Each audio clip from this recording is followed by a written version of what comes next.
The three most important things that parents should consider after the IEP meeting, I'd say would be, first of all, take it home and review it.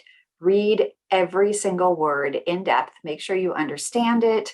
Make sure it makes sense with what you remember from the IEP meeting itself, and that the document reflects that accurately.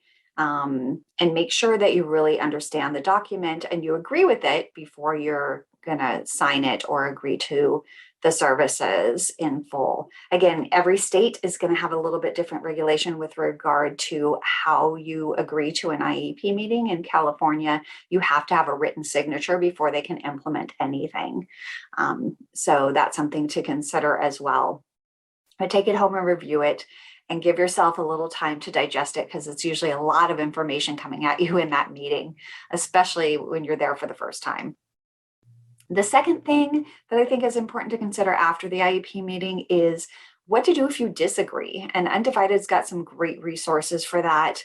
But there are a number of rights that you have that are written into the laws themselves, and those support parents in being able to follow up in specific ways with regard to how to disagree with information if you can't come, to a collaborative agreement with the team, what to do. And there are specific steps and there are specific ways that you can follow up with that. And so I think it's important to know that you do have the right to disagree. You don't have to agree with everything that's provided or stated in the meeting.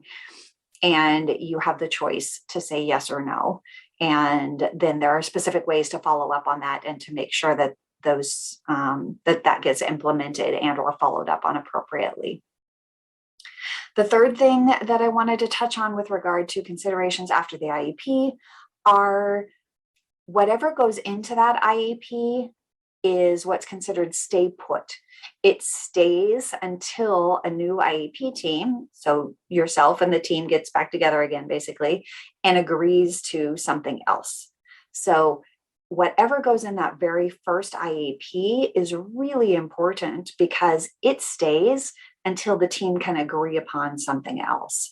And so if you're stuck where you can't agree upon something later, or you want to change your mind on something, whatever was initially in that IEP is where your child stays as far as placement, support services, all of that stays where it was until you can come up with a new agreement. So that first one is actually really important.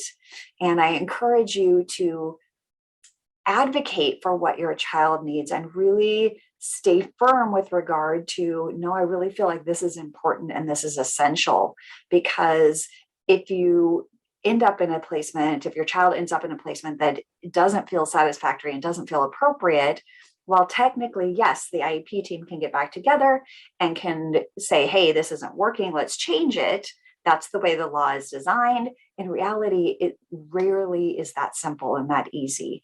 And so the more you can do in that very first meeting to really find the appropriate placement and looking at the least restrictive environment for your child can make a world of difference.